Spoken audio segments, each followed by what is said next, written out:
Hello, everybody. I think we're having problems with the PA system, so my apologies for that. I do not know how to make this work, and I think it hasn't been working all morning. So I'm going to do my best to project, and so yeah, we'll go with that. So without further ado, who I am, Isaiah Sarju. I do red teaming mainly these days. Used to do a lot more kind of penetration testing, but now I do longer term engagements. I've also taught information security, and my whole worldview, which is what encourages me to speak about things, encourages me to do security research, is I'm anti-nihilism, security theater, wasted time. I am pro-risk-based security. And what that ends up looking like is I believe that risk can be appraised. I believe that it can be validated, tested, however you want to put it, examined, and then it can be managed. And then you can rinse and repeat that throughout your organization, throughout your life, whatever it might be. And try to push against the whole, the sky is always falling, we're all, there's no hope, because that doesn't get anybody anywhere. And yeah, so that's what kind of drives me.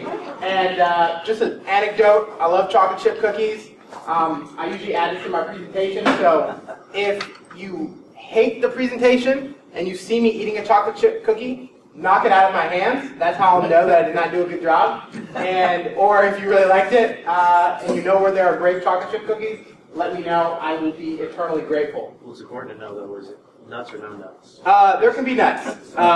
Yeah, not too many, but the ratio needs to be correct. Great. So, who this talk is for? I am by no means an expert at threat modeling. I do it on a month-to-month basis as necessary at my organization. I do it, so when I'm doing red teaming, I do it against, let's say there's an application that we're attacking, or there is a multi-step, multi-stage system that we're examining. Threat modeling comes into play, but I am by no means a pro at it, and actually when I started applying for this talk to conferences, it was to encourage me to go learn more. I knew the basics, and I had to go deeper so that I could speak with some level of understanding and take questions at the end and all that. So this is for anybody who wants to learn the basic steps to help you get started at threat modeling.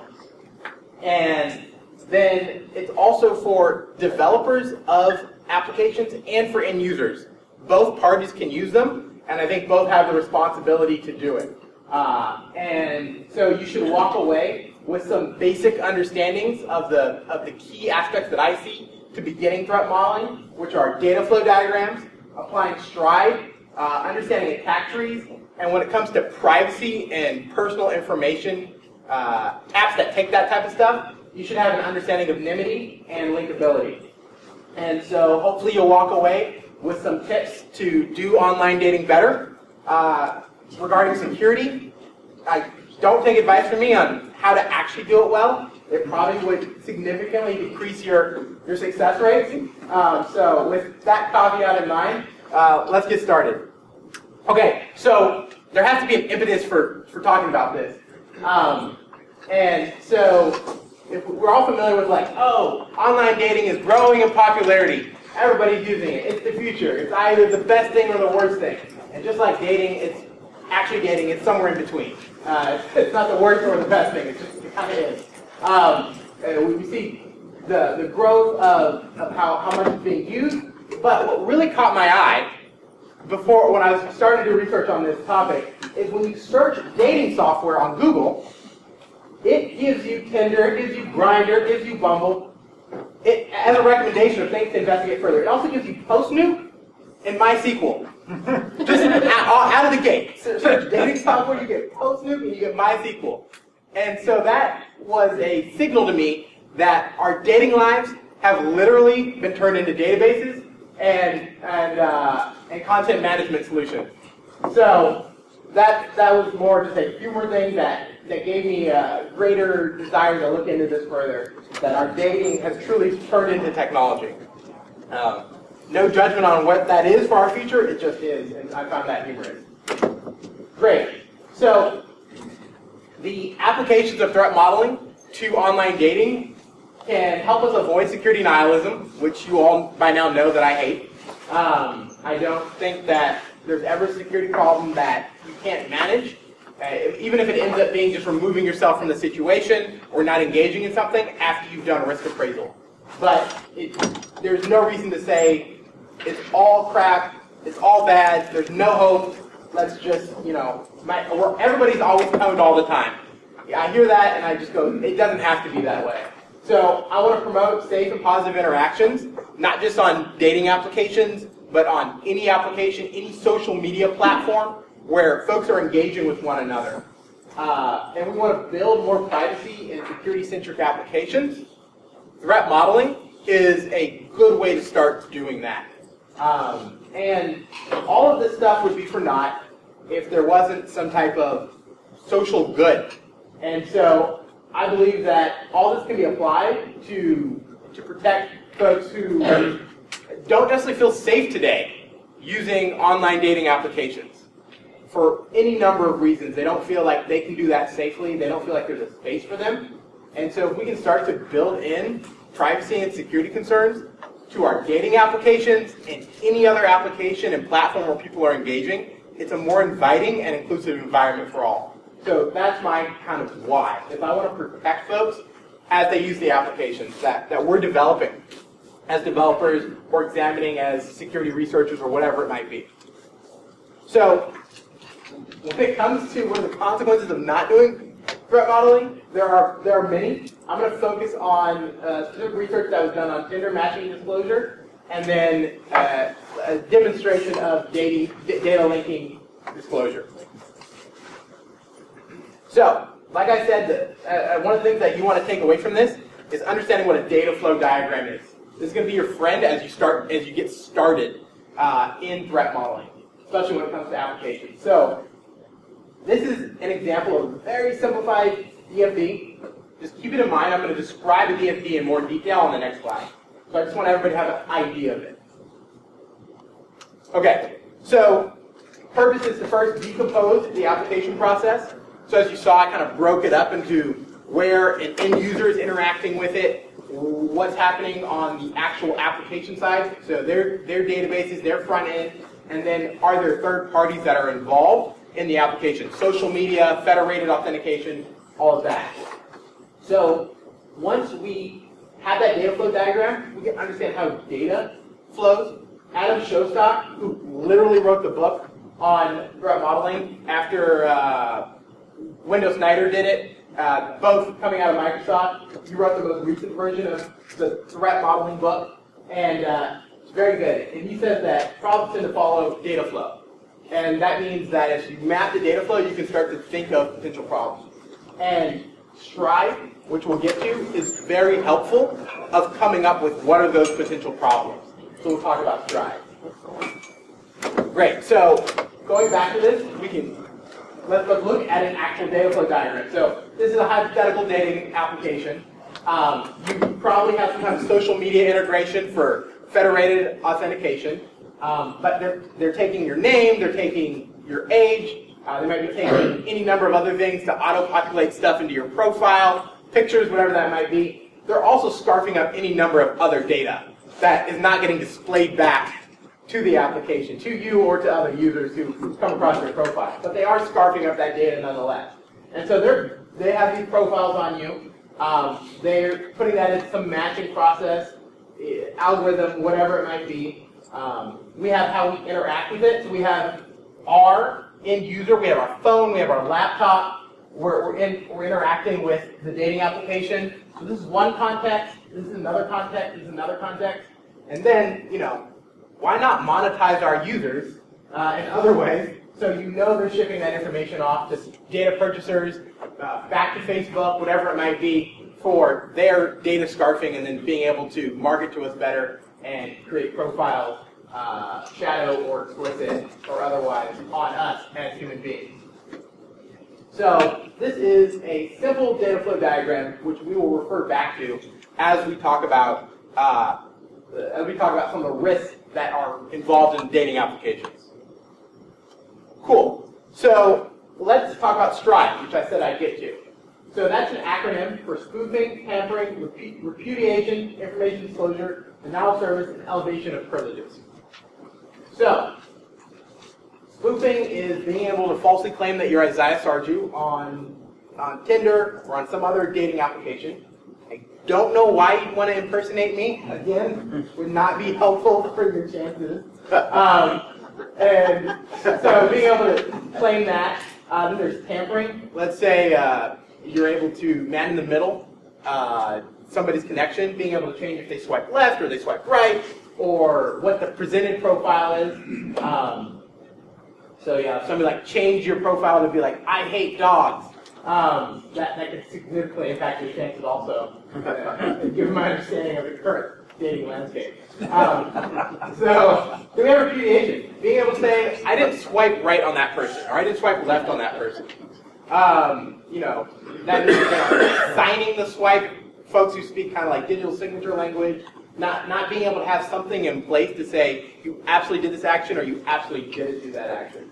Then there's information disclosure, and this is what we're going to talk about, but focus on today. This is when it comes to privacy, what information is being disclosed. And then we have denial of service, so if Tinder goes down on a Friday or a Saturday night, that could significantly hinder people's plans. So thinking about availability as you're building these applications. Who's using your application and when do they most need to be able to access it? And there's elevation of privileges. Now, elevation of privileges is an interesting one.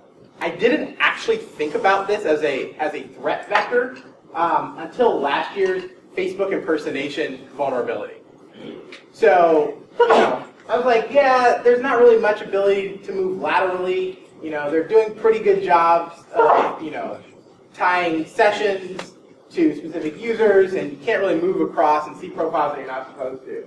But with the ability to impersonate that third party and take advantage of that federated authentication, you can start to do lateral elevation of privilege attacks. And so, if we go back to the DFD, and you look at this, and you go, okay, you're using this for authentication. If this is compromised, your authentication is compromised. And when I was thinking about this, when I was first putting this together, I was like, I didn't even put that together, and it's right in front of me in the DFD. So I wasn't even doing a good job of threat modeling when I was trying to come up with this presentation. But as I thought about it more, I was like, okay, yeah, that is an actual threat. So Checkmarks did, this was about, I think this was last year, 2 years ago. So they looked at Tinder, and they looked at when people were swiping left or swiping right, what type of data was getting sent back to Tinder. They also identified that at that time, Tinder was not encrypting the images that they sent, so those were being sent in clear text over the wire. So you could see if you were in a coffee shop. I think they called it Tinder Drift, which is similar to another program called Something Drift. You sometimes see at CTFs where they put it up and they see all the photos that are coming back across the wire as people search for exploits or whatever it might be. If that's not going over an encrypted channel, then you can see these images. So they applied that same thought to isolating that to going back to Tinder servers, and they were like, okay, these are photos of folks that are getting swiped on in that broadcast domain on that network. And so able to see that. And then what they were able to see is based on the size of the response from Tinder, they were able to tell if the person said yes, no, or it was a match. And so when we look at our DFD over here, when we isolate this, we say, okay, what are the problems that can happen between the front end and the end user? And so whenever you switch context, that's a great place to start looking. Whenever you're doing threat modeling, I recommend saying, what are the various contexts of end user versus back end versus third party? Look at the various contexts and where they intersect, and that's where you're going to start applying stride there. And that's where you'll start to find potential issues. So, looking at this, we go, yeah, there is information flowing back and forth across here. What can we see there?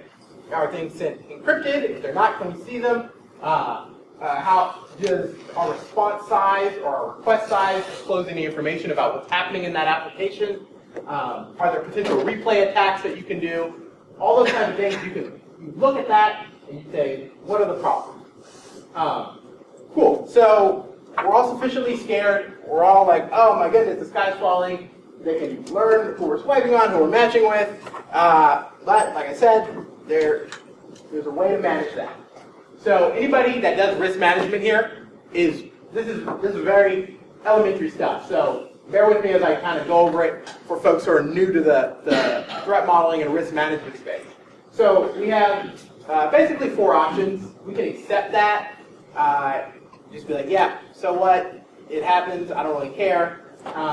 We can avoid it. Don't engage in online dating.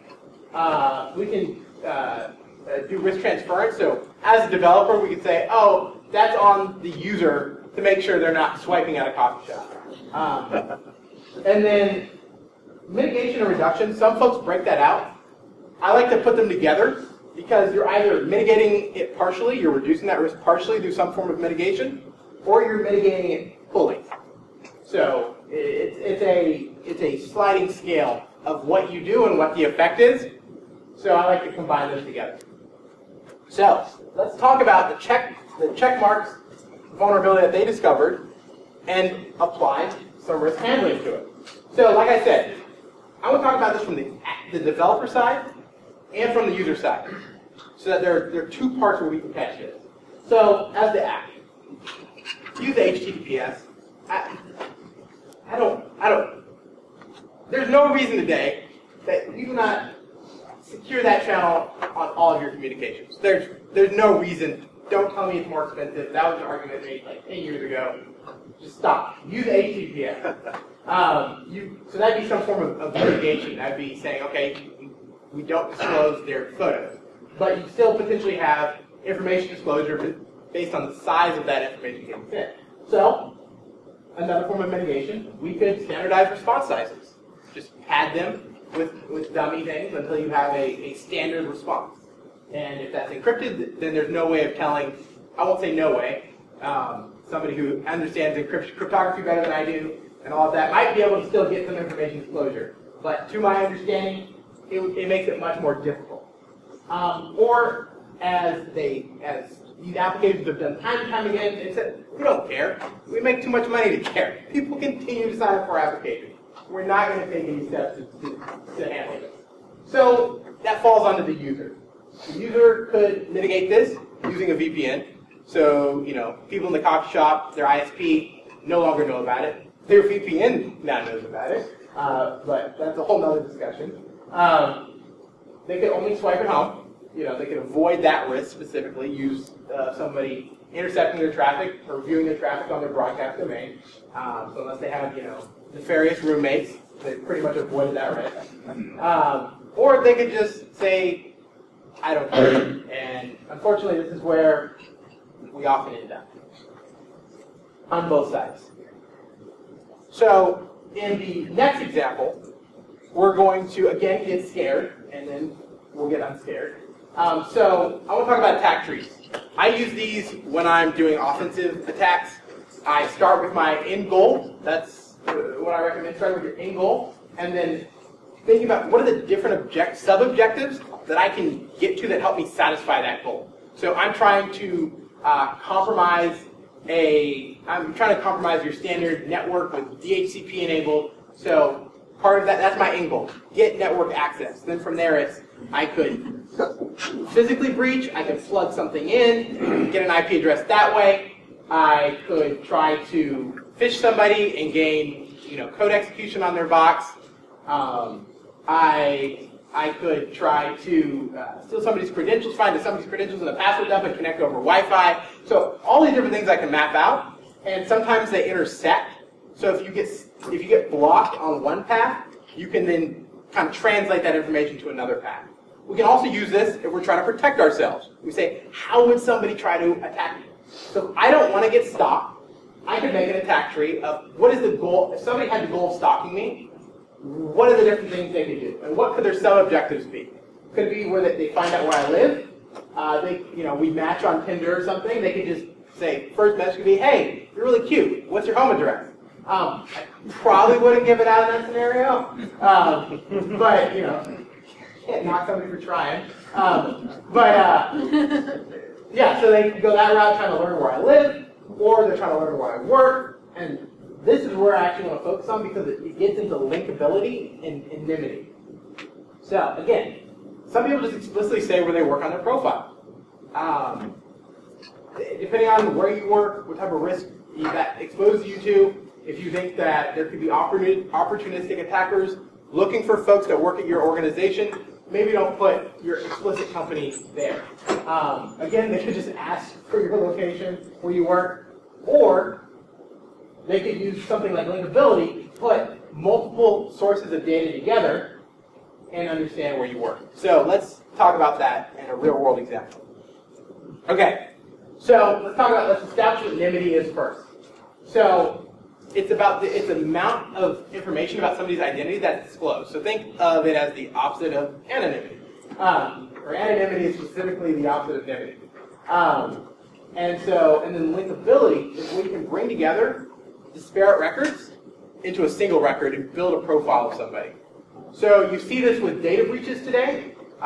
If you have a data breach where you have somebody's full name and their email, and some information, then you have another data breach where it's their email and their social security number. You can use that email as a key in database terms to join separate records, and I usually call it a super record. Some folks call it a virtual join. But you can build up these profiles of folks based on specific linking characteristics that they have in different data disclosure contexts. So this is an example of somebody who, on their Tinder profile, all they said was at some tech company. They knew, okay, they were thinking, I should not disclose where I work. I don't want to do that. But the title that they used allowed that person to be found on LinkedIn. And you've noticed I've blurred out a whole lot of things. Because even with just their title and where they went to school, I was able to find them. And so, as I'm doing this research, it's something to keep in mind. I think every security researcher should keep in mind. Disclosure does not equal consent. And what I mean by that is, this person, yes, they disclosed their information on Tinder, but they did not consent to me putting their profile and their real name and all that in front of a bunch of people at various conferences. So, as you do research, as you do all this, if you're publishing anything, you have to remember that disclosure does not equal consent. They consented to disclose their profile within a specific geofence location somewhere in the world. They did not disclose it for people here at this conference to know who they are. So that's just, I have a soapbox, I always make sure to bring that up. So I appreciate that soapbox moment. So, we're like, okay, people can find us, track us, find out where we work. And then from this information, I was also able to find their Instagram and other social media profiles. They're pretty exposed. Down to a pretty good idea. I knew exactly where they worked, to a pretty good idea of where they lived, based on photos that they had on their Instagram. And I could not find a way of showing their Instagram without just blurring everything out, and it would be a completely pointless image. So, let's handle this. So, wait, what was that? Don't take. Oh, yeah. I'll get to that. Help me out here. Yeah, let's start. We'll get to the user. Let's start with the app developer. I think this is where responsibility always starts, is with the folks developing the application. So, you can allow users to choose which information they disclose. That's kind of what they tend to do. You can change your name. So they're transferring that risk. Don't disclose Instagram handles. So Tinder, if people used to link their Instagram, you could go to their Instagram, you could look at their Instagram on Tinder, and they would disclose their Instagram handle. And Bumble did not do that. And so what I'm assuming happened is folks got harassed. I mean, this is online dating. Like, whatever terrible things that, I'm not saying online dating is anything special outside of regular dating, but take anything you can imagine that people would say or do, gross, disgusting things, and they were probably sending people messages that they had it matched with on Instagram. But, update, so after I gave this talk, fall of last year, since then, Tinder has stopped disclosing Instagram handles. I'm not saying that I had any effect on that. I'm merely one person advocating for greater privacy awareness in app development. I mean, small piece of that kind of larger call that they do better. So I doubt that I made an actual impact. Maybe somebody came to my talk from Tinder and was like, oh my God, but I doubt that actually happened. So they probably just got enough complaints from their user base. It was like, yeah, that's really shitty to be harassed. And so then when it comes to disclosing locations, folks, you can spoof locations, so you can spoof your location from multiple places and start to understand where somebody likely is using forms of triangulation, which that's about all I can say is the word triangulation. I don't know it down to a science, but it kind of makes sense. You make concentric circles around different areas, and you look at a Venn diagram basically of where those overlap, and you can start to understand where somebody probably is.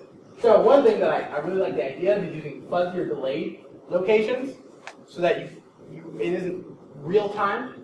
And then you've also had applications outside of the popular ones who actually sent that location data to the other user's app, and then the app calculated the distance locally on that application.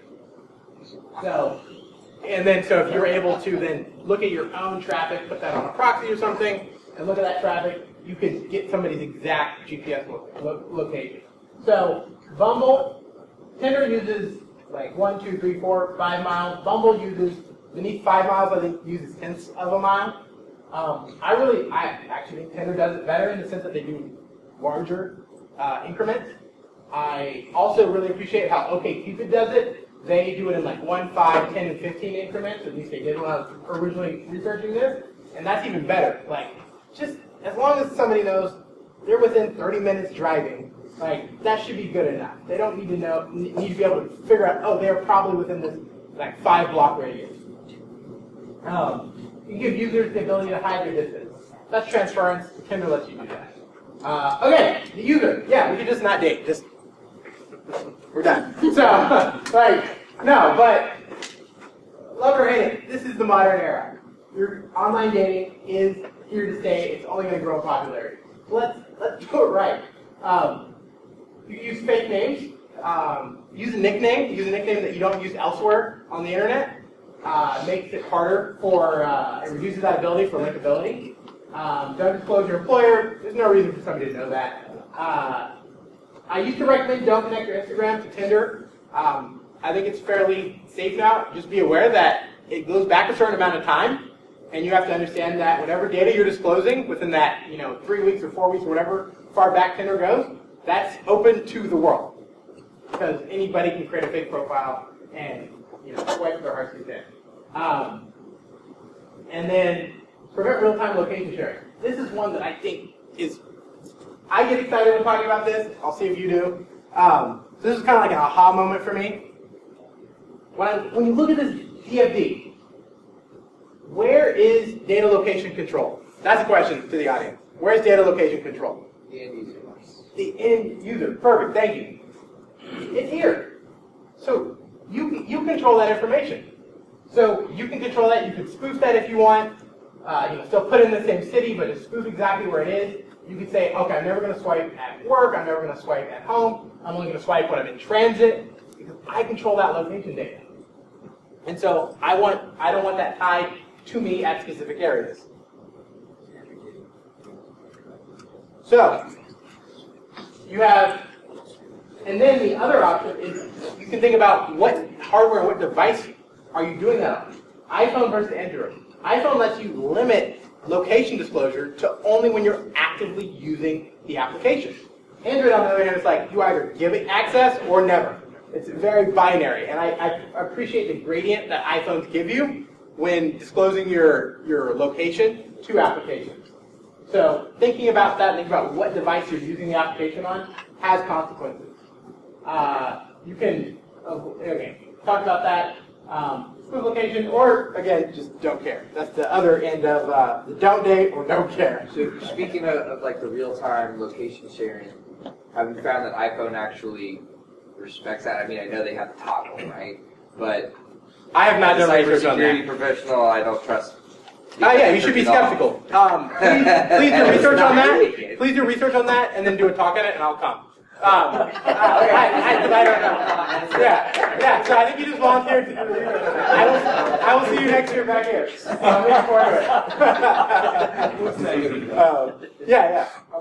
Have you considered about masking or changing the picture that you display in sunglasses or something other? Yeah. So okay. So you can't do photo matching now. Yeah. So the question for that and for folks who didn't hear it is: would you want to change your look to make it more difficult to do photo matching and things like that?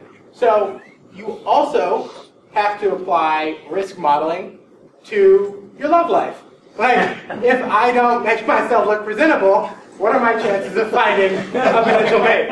So if it's more important to you to be very anonymous versus presenting yourself in a superficial manner, which is the first thing that we confront, whether dating on a phone or dating at a bar that you just walked into, you have to decide that. Like, if you're at a bar in sunglasses and a hat, are you more or less likely to be approached?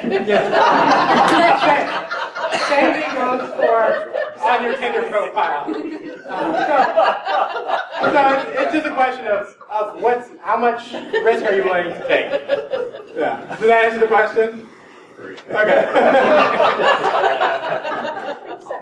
Okay. So, in the end, this has been an introduction to threat modeling.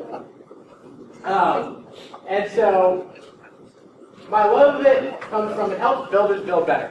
I hope any developers in the room take away from this and go, yeah, before I'm building an application, let me just sketch it out. Or actually, read Adam Showstock's book. There's a game, Elevation of Privilege, that goes along with it. That is a good game to play. You can play with your own app in mind. Yeah, so just start doing it. And you don't have to be a pro at it. You just start and you'll get better at it. And if you're really good at it and you have tips, send them my way, because I'm still constantly growing and learning how to do this better. You can help defenders think more intentionally. So, okay, where is our attack surface? You look at that, you look, okay, third-party applications. What data are they sending us? Do we need to sanitize it? Do we actually want to hold all the data that they're sending us because it increases our risk if there's a breach? So it helps defenders think, okay, where should we be looking and putting our monitoring and our logging? With a dating app, you're probably going to focus on that end user to front end. Look at that, and you'll also want to look internally within your own context. So you can do context breakdowns. You have the large context, but then even within your own, you have, okay, where's my data being stored at rest? Where's stuff happening dynamically? And you can go as deep as you want into all of that. So as a defender, you could break that out and say, okay, where's that risk surface? Is somebody able to, if there's data disclosure on our databases, that could be severe. Let's put protections and monitoring around that. This is personally something that I use it for. It helps me prioritize attacks. Okay, that's a lie. I'm about to say before any engagement I do threat modeling. That doesn't happen. I don't have that time. But, if I do have the time, it's very helpful. I can prioritize what I want to look at and brainstorm what are the most drastic things I could do to impact the security of this application. And what are their end goals? Is it monetary? Is it availability? Whatever it might be, and I can prioritize that. And in the end, I want everyone to make intentional decisions about data responsibility. And so this begins that process of where is data coming from, where is it going to, where is it being stored, and who in the end is responsible for that. And threat modeling helps with that. So I keep saying I'll put these slides up. I'll probably put them up on my GitHub, which is Sarju. I don't really try to hide myself on the internet, my name. So that's on GitHub. I will eventually have these slides there. And then before I answer any questions, if anybody wants to step out, I don't want you to feel like you have to sit through questions. So just a quick pause if anybody wants to step out and get some water, do whatever. Other than that, I'll answer any questions to the best of my ability.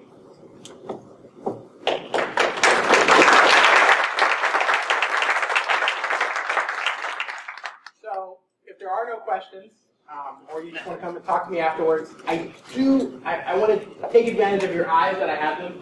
So I had this tweet pinned, that's just a quote. I'm building another talk about why red teams need to be not super special snowflakes in organizations. I've been the one advocating for that myself, but in the past, and I've looked at that risk and I've said, okay, there are certain things that internal red teams should be doing that are in alignment with the rest of the organization to reduce that risk surface that a red team can expose. I mean, they're just as susceptible to technology drift, to configuration drift, to not having things maintained and patched, and they're also very privileged. So if you have any scare stories, you can DM me, you can reply to that tweet, whatever it is. I'd love to hear them. I will respect any anonymity request in terms of telling it, but while I have your eyes, I wanted to just shamelessly ask for your help. Yes? What do you mean exactly getting popped? Sorry. Is that what I said? Oh, I did. So getting breached, whether it's as small as information disclosure. So let's say a red team had, common setup is to have like a box that if you're doing consulting, send a box out to an organization. They do testing, but that data is coming back to your organization over some type of VPN. So if your VPN gets popped, then they have access to all these potential organizations that you're consulting for. I see. Yeah. Gotcha. Yeah, I got a question over here. Which dating app did you find to be the most secure in your research? I'm asking for a friend. Yeah, absolutely.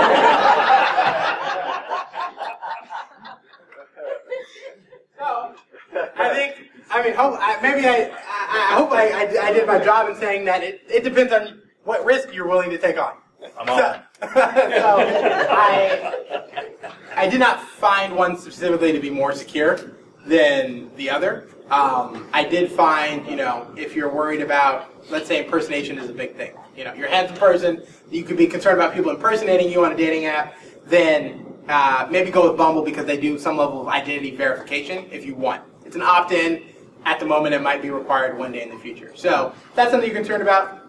If you're concerned about, people disclosing your location, maybe go with OkCupid because they have these broader range of distance kind of categories. And if barring that, if none of those work, please make one that's more privacy aware. And we can all use it. So do you find talking about privacy awareness in an application designed to increase NIMity? If you think about it, dating app dating's an intimate relationship. Yes, absolutely. So you're talking about an application designed to decrease anonymity between at least matches, right? Yes. Isn't that at odds at all with the idea of preserving anonymity? Yeah, so the question is, as best as I can summarize,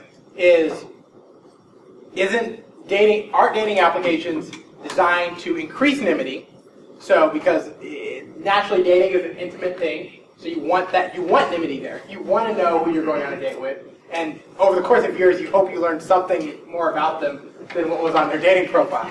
So isn't that at odds with anonymity? So I don't believe that you have to have anonymity without privacy. I believe that you should choose what anonymity you're putting out there, what information you're disclosing.